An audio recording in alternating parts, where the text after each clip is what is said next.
Hello students, mechanism of organic reactions में हम intermediates पढ़ रहे थे। लास्ट टू लेक्चर्स में मैंने आपको इंटरमीडिएट्स के बारे में बताया था और हमारा लास्ट इंटरमीडिएट जो रह गया था वो है अराइंस। अराइंस का एक एग्जाम्पल है बेंजाइन। अराइंस जैसा कि नाम से ही आपको लग रहा है AR फॉर एरोमेटिक कंपाउंड्स और ions means triple bonded hydrocarbons. जैसे हम एल्केन में जब हम रिप्लेस कर देते हैं एन को आइन से तो ट्रिपल बॉन्डेड हाइड्रोकार्बन्स को हम नॉमेनक्लेचर एल्काइन से किया जाता है। इसी तरह अगर एरोमेटिक कंपाउंड्स में ट्रिपल बॉन्ड आता है तो उनको हम कहते हैं एराइंस। अब आपको ये आपने एरोमेटिक कंपाउंड्स पहले पढ़े हुए होंगे और आपने ये देखा होगा कि aromatic compounds are always double bonded compounds. उनमें sp2 हाइब्रिडाइजेशन होता है और वो बहुत ही ज़्यादा स्टेबल होते हैं। इनको हम आगे भी पढ़ेंगे। हमारा काफ़ी सारा सिलेबस एरोमेटिक कंपाउंड्स को कवर करता है। लेकिन ऐसा कब होता है जब एरोमेटिक कंपाउंड्स में ट्रिपल बॉन्ड आ जाए और वो एराइंस बन जाए। तो ये एक बहुत ही अनयूजुअल रिएक्टिविटी है एरोमेटिक कंपाउंड्स की। और इसमें जो एरोमेटिक कंपाउंड है, जैसे मैंने इसमें बेंजीन में दिखाया है कि बेंजीन के देखिए 2 कार्बन्स के बीच में ट्रिपल बॉन्ड है। तो ये एक अस्थायी स्ट्रक्चर होता है क्योंकि नॉर्मली जो एराइंस होते हैं, एरीन्स होती हैं, जो बेंजीन होती है वो डबल बॉन्डेड होती है और बहुत ज़्यादा स्थायी होती है। तो जैसे ही कोई अनयूजुअल रिएक्टिविटी होती है तो स्टेबिलिटी कम हो जाती है। तो बेंजाइन जो है बहुत अनस्टेबल है और जब अनस्टेबल है तो बहुत ज़्यादा रिएक्टिव हो जाता है। तो ये कब बनता है हमने पढ़ा है, आगे भी हम पढ़ेंगे कि जो एरीन्स हैं, जो एरोमेटिक कंपाउंड्स हैं, वो इलेक्ट्रोफिलिक सब्स्टिट्यूशन रिएक्शंस देते हैं। लेकिन जो हेलो एरीन्स होते हैं जिनमें एक कार्बन, जो एक हाइड्रोजन है वो हेलोजन एटम से रिप्लेस होता है, यानी सपोज अगर बेंजीन है, क्लोरोबेंजीन है तो C6H5Cl। तो इस तरह के जो हेलाइड्स हैं, एरोमेटिक हेलाइड्स हैं, वो क्योंकि जो हेलोजन एटम है वो इलेक्ट्रोनेगेटिविटी उसकी ज़्यादा होती है तो वो नेचुरली CH बॉन्ड के इलेक्ट्रॉन्स को अपनी तरफ खींचता है। और लाइक एलिसाइक्लिक या एलिफैटिक कंपाउंड्स या लाइक एलिफैटिक एल्किल हैलाइड्स ये न्यूक्लियोफिलिक सब्स्टिट्यूशन रिएक्शंस भी देते हैं। इसके बारे में भी हमें आगे पूरा चैप्टर पढ़ना है। तो this is for your information कि बेंजाइन कब बनते हैं। तो एरिल हैलाइड्स या क्लोरोबेंजीन या ब्रोमोबेंजीन या हेलोबेंजीन के रिएक्शंस में जब न्यूक्लियोफिलिक सब्स्टिट्यूशन रिएक्शन इंक्लूड होता है तो न्यूक्लियोफिलिक सब्स्टिट्यूशन रिएक्शंस के एक पार्ट में ये जो बेंजाइन है ये मध्यवर्ती या इंटरमीडिएट्स की तरह बनता है। इसके बारे में हम डिटेल जो हमारा हेलोबेंजीन्स का या हेलोएरीन्स का जो चैप्टर है उसमें हम पढ़ेंगे। तो इसमें देखिए मैंने एक एग्जाम्पल बताया है ब्रोमोबेंजीन का। तो ये लिक्विड अमोनिया और NaNH2 यानी अमाइड आयंस की प्रेजेंस में इसमें से पहले ब्रोमीन एटम जो है एज ब्रोमाइड आयन निकल जाएगा। जैसे मैंने आपको बताया कि जो CBr बॉन्ड है वो पोलैरिटी आ जाती है उसमें और ब्रोमीन इलेक्ट्रॉन को लेके निकल जाता है। तो ये जो ब्रोमीन कंटेनिंग कार्बन था ये पॉजिटिव हो गया। अब अमाइड आयन की जो है वो इस हाइड्रोजन को भी खींच लेते हैं। तो जो अल्फा हाइड्रोजन इसमें लगा हुआ है आप देख रहे हैं, पॉजिटिवली चार्ज कार्बन से जो नेक्स्ट का जो हाइड्रोजन है, हालांकि ये मोनो सब्स्टिट्यूटेड है तो हम इसमें हम ऑर्थो, पैरा और मेटा नहीं लगा सकते हैं। लेकिन this is the alpha hydrogen की चार्ज बियरिंग कार्बन से जो नेक्स्ट हाइड्रोजन है दैट इज अल्फा।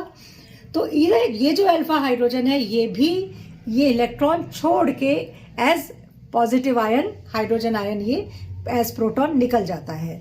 तो अब देखिए दोनों एडजेसेंट कार्बन्स पर एक पर पॉजिटिव चार्ज है और एक पर नेगेटिव चार्ज है।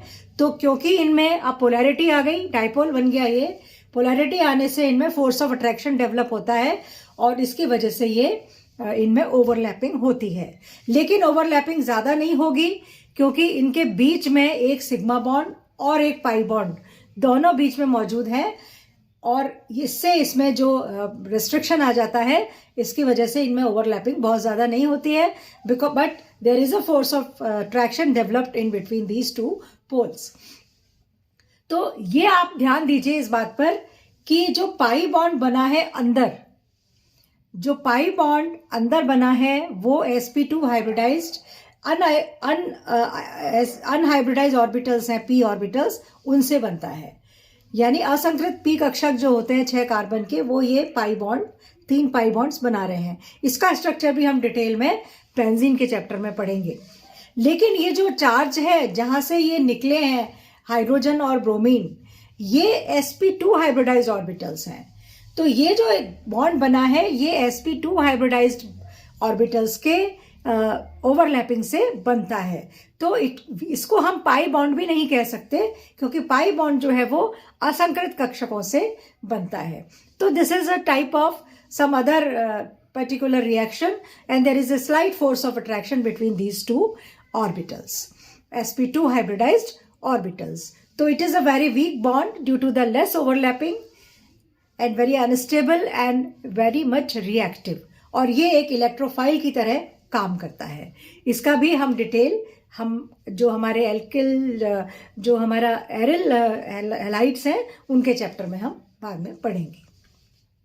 तो इस तरह से आपके ये मध्यवर्ती जो हैं ये कंप्लीट होते हैं। इसमें मैंने आपको 6 तरह के मध्यवर्ती बताए हैं: कार्बोकेटायन, कार्बेनायन, फ्री रेडिकल, कार्बीन्स, नाइट्रीन्स एंड एराइन्स।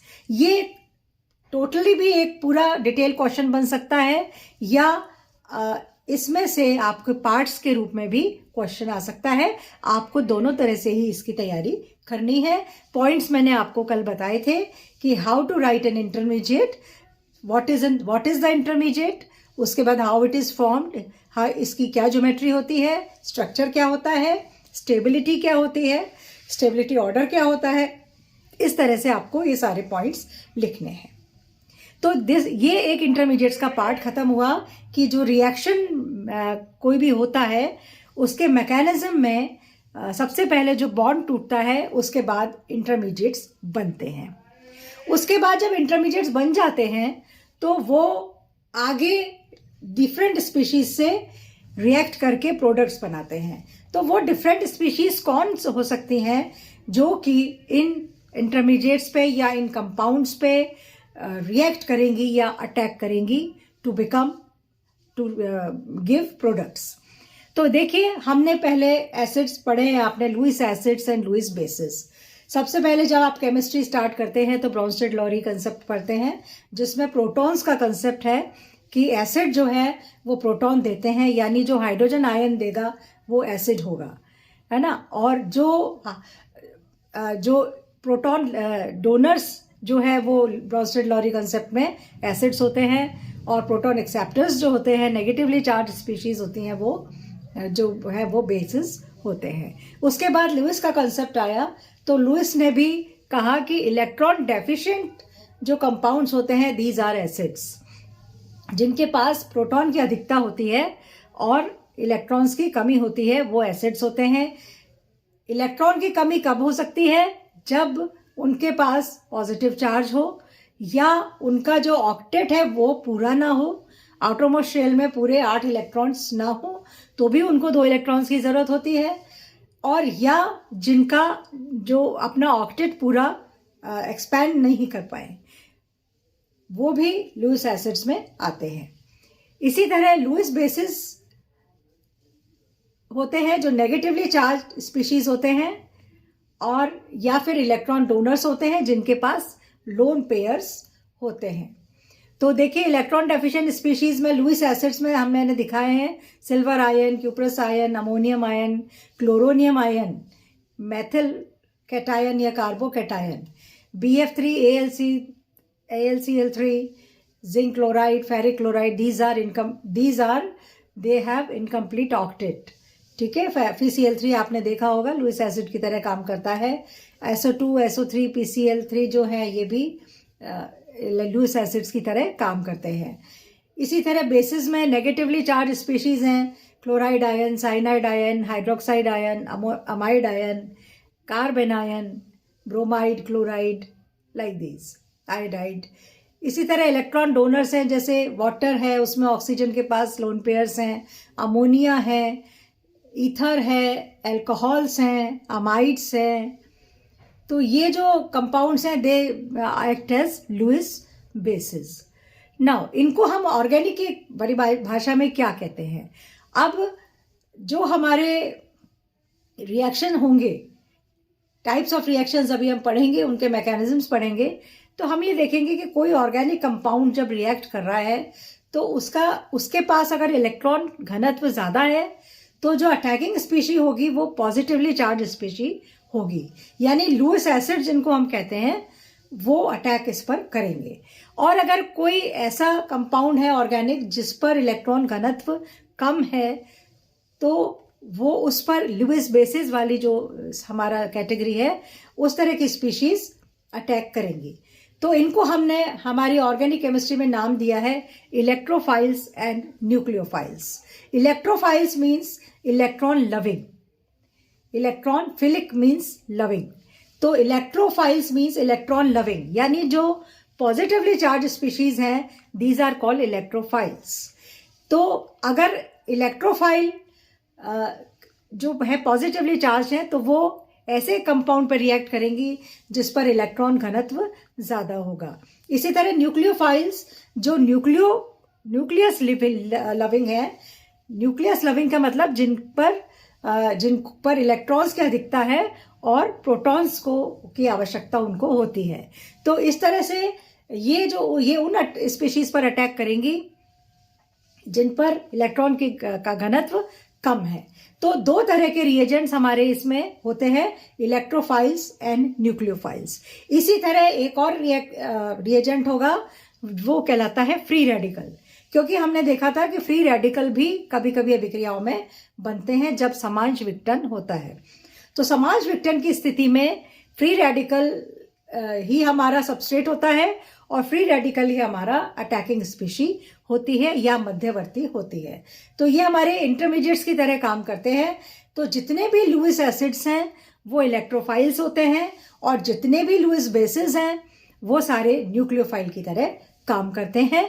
इसमें कई बार क्वेश्चंस आ जाता है, छोटे स्मॉल जो शॉर्ट क्वेश्चंस होते हैं उनमें आ जाता है कि select electrophiles and nucleophiles from the below, उसमें मिक्स करके दे देते हैं सारे और उसमें से आपको सेलेक्ट करने होते हैं कि इनमें से कौन सा इलेक्ट्रोफाइल है और कौन सा न्यूक्लियोफाइल है। तो इसकी जानकारी आपको होना बहुत ज़रूरी है। तो ये तो हमारा हो गया इंटरमीडिएट्स के बाद कि हमारी अटैकिंग स्पीशीज क्या होंगी।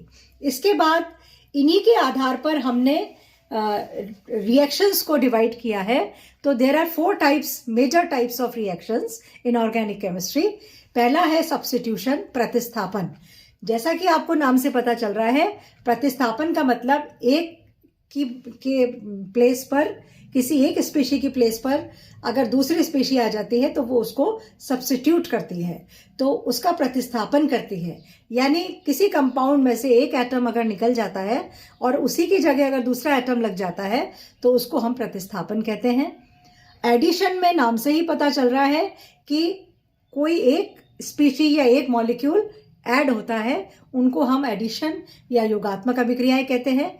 एलिमिनेशन का भी नाम आपको नाम से पता चल रहा है, एलिमिनेशन या विलोपन, यानी कोई स्पीशी या एक मॉलिक्यूल का अगर जो सबस्ट्रेट है हमारा कंपाउंड है उससे निकल रहा है तो उसको हम एलिमिनेशन कहते हैं।